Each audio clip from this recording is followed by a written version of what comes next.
dari apa ya si pemilik data ataupun nanti ya tadi perintah dari KP. Pemahamannya itu Pak, pemahamannya Bapak melakukan uji konsekuensi bukan hanya terhadap KHS-nya Pak Jokowi. Karena kalau Bapak mengatakan KHS untuk Pak Jokowi dikecualikan, maka secara global untuk siapapun itu menjadi informasi yang dikecualikan. Ya kan? Uji konsekuensi yang Bapak lakukan, kenapa kemudian harus melibatkan masyarakat? Masyarakat akan Bapak harus kasih dasar-dasarnya apa yang menjadi pertimbangan. KHS ini harus dikecualikan. Ada informasi pribadi. Informasi pribadi apa sih yang terkandung di dalamnya? Kan tadi saya sudah bilang, tidak mesti dokumennya Bapak tunjukkan kepada pihak masyarakat. Tapi kemudian dilakukan kajian bersama antara UGM dengan pihak eksternal. Sejauh mana sebuah informasi itu kemudian akan dikecualikan gitu loh. Dampaknya apa? Ibu, kalau misalnya Ibu, saya ada pakar gitu ya. Saya kira pakar itu juga bagian dari masyarakat gitu ya. Nggak bisa Pak, itu kan maka tadi saya tanya pakar ahli hukum ini dari UGM atau bukan?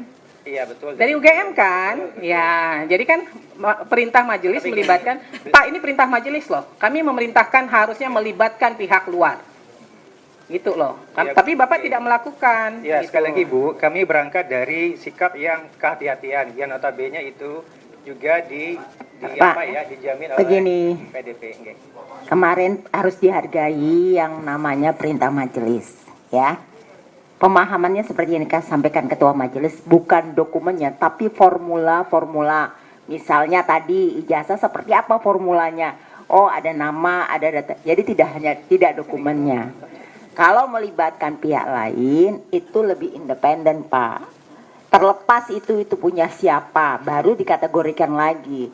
Jadi ketika perintah majelis, kalau Bapak kemarin tidak sepakat, Bapak bahasnya kemarin. Jadi supaya lebih cepat persidangan hari ini, kita melihat beranggapan pertama Bapak tidak menghargai perintah majelis. Ya kan? Kan tidak harus dokumennya. Kita dalam hal ini melihat dokumen itu tidak membedakan pemilik siapa. Ya kan? Jadi nggak usah berdiskusi dalam arti yang di sini saja Bapak memperlihatkan bahwa tidak independen, ya kan, untuk melihat suatu persoalan. Jadi kalau kemarin perintah majelis ada melihat bahwa ini kalau melibatkan pihak eksternal, maka kajiannya lebih independen. Bukan lebih lagi, memang independen. Tidak harus dokumennya, tapi formula. Kalau ada ijazah seperti ini, kalau KHS data apa saja, tanpa memperlihatkan. Itu. Kasih. Apa boleh menanggapi atau izin Bu Ketua?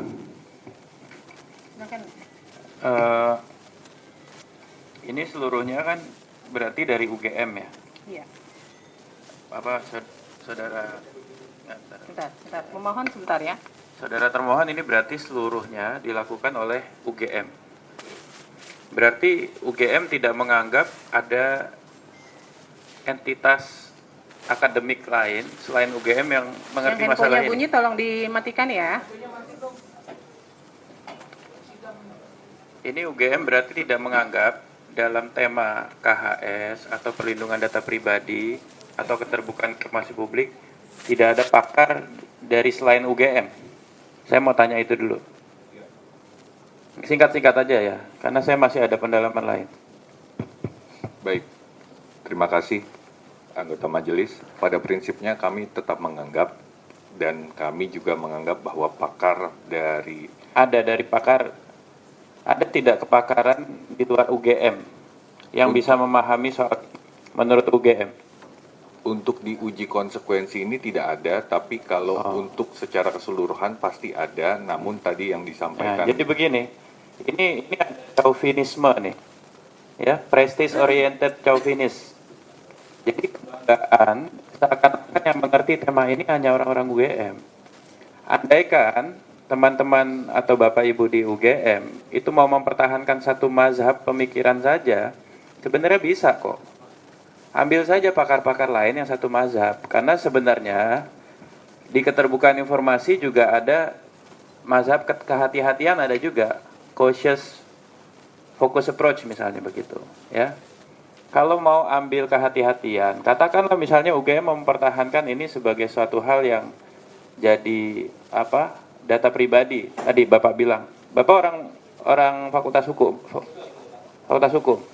iya kan? Mazhab tuh bisa diambil penguatannya dari mana aja. Dan masyarakat tuh bertaburan kok pakar-pakar. Jadi sebagai sebuah epistemic community ini masalahnya ada di chauvinisme UGM nih kalau begini kelihatannya.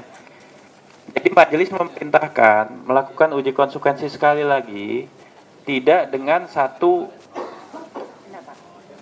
pendapat homogen dari UGM. Ini sudah komposisi berlaku untuk semua register aqua, Pak. Gitu. Tapi kalau Bapak menganggap hanya UGM yang mengerti masalah ini masalahnya di UGM keseluruhan berarti.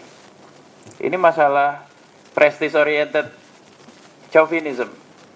Ini chauvinisme model akademik. Ya Pak ya. Ini andaikan Bapak mau mempertahankan satu pendapat pun, ambil dari luar UGM itu perintah majelisnya. Gitu. Sehingga pendapat Bapak itu lebih kuat begitu. Ya, ini saya sudah pakai bahasa yang paling netral. Ya, Bapak mau mempertahankan silakan, tapi komposisinya tidak boleh homogen gitu. Sehingga Bapak tidak dianggap sebagai satu kesatuan korsa, tapi sebagai satu kesatuan pandangan mazhab. Oke, Bapak anggap ini sebagai suatu hal yang harus dikecualikan, nggak apa-apa. Di luar pun banyak pakar-pakar yang bisa membenarkan itu, gitu loh. Gitu loh Pak, maksudnya. Dan tadi Ibu Ketua Majelis sudah sampaikan, jangan anggap ini sebagai satu case individu. Perlakuan Bapak terhadap semua pemilik dokumen tertentu, informasi tertentu di UGM begini, begitu loh. Dan itu didukung oleh perspektif apa? Ada tanggapan? Izin majelis menanggapi, kami tidak mempertahankan mazhab, tapi alasan kami tadi adalah kami mematuhi prinsip kehati-hatian kami. Iya, kehati-hatian itu tadi saya sebut salah satu mazhab. Cautious focus approach itu salah satu mazhab. Dan uji konsekuensi memang untuk mempertahankan mazhab. Salah Bapak kalau bilang Bapak nggak mempertahankan mazhab. Kan kebijakan rektorat harus ada. Bapak salah. Tapi dengan mempertahankan mazhab itu caranya nggak boleh begini. Ini homogen banget, nggak boleh. Ini chauvinis. Bapak menganggap tidak ada orang yang ngerti di luar UGM. Kami tidak beranggapan seperti Ya itu. nggak boleh. Kalau nggak ada anggapan itu buktikan. Uji konsekuensi berikutnya. Komposisinya nggak boleh cuma UGM. Baik, kami serahkan kembali kepada majelis komisi. Ya, majelis diserahkan. Tapi saudara tidak melaksanakan.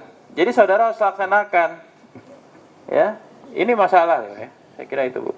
Pak, jadi begini ya, nanti kami minta dilakukan uji konsekuensi ulang, tapi Bapak tidak spesifik menyebutkan misalnya nih ya, ini kan karena ini menjadi hasil uji konsekuensi dari UGM ya, maka Bapak tidak menyebutkan misalnya daftar nilai program sarjana dan program sarjana muda Joko Widodo. Enggak Pak, Bapak harus melakukan uji konsekuensi secara global. Apakah benar daftar nilai program sarjana itu masuk kategori informasi yang dikecualikan untuk siapapun?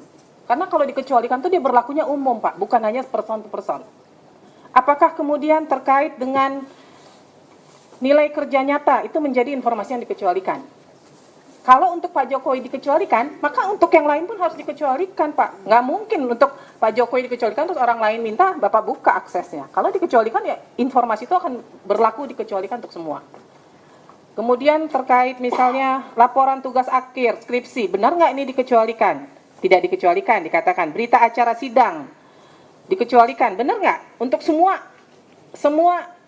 alumni atau dari UGM berita acara sidang menjadi informasi yang dikecualikan. Itu harus berlaku sama Pak. Jadi nggak bisa informasi itu untuk si A terbuka, untuk si B dikecualikan, nggak bisa. Uji konsekuensi itu berlaku untuk semua, begitu.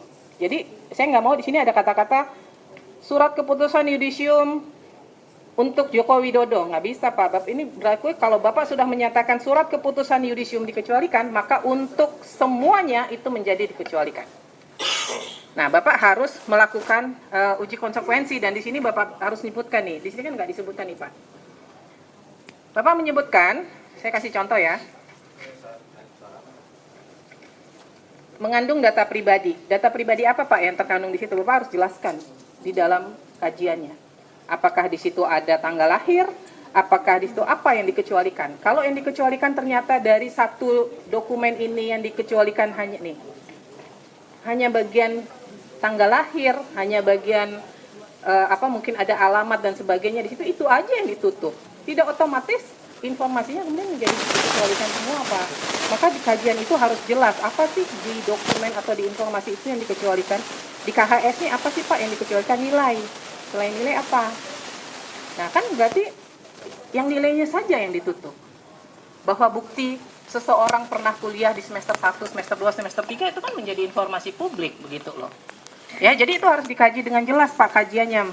Apa yang masuk dalam kategori dikecualikan itu apa? Ini kan kalau saya baca saya nggak bisa menemukan nih, hanya dibilang data pribadi. Data pribadi apa yang terkandung di KHS?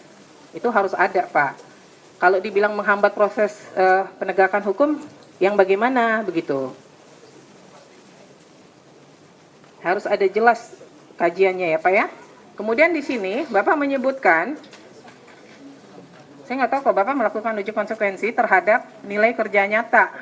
Padahal yang diminta di sini laporan kuliah kerja nyata. Emang sama ya Pak ya?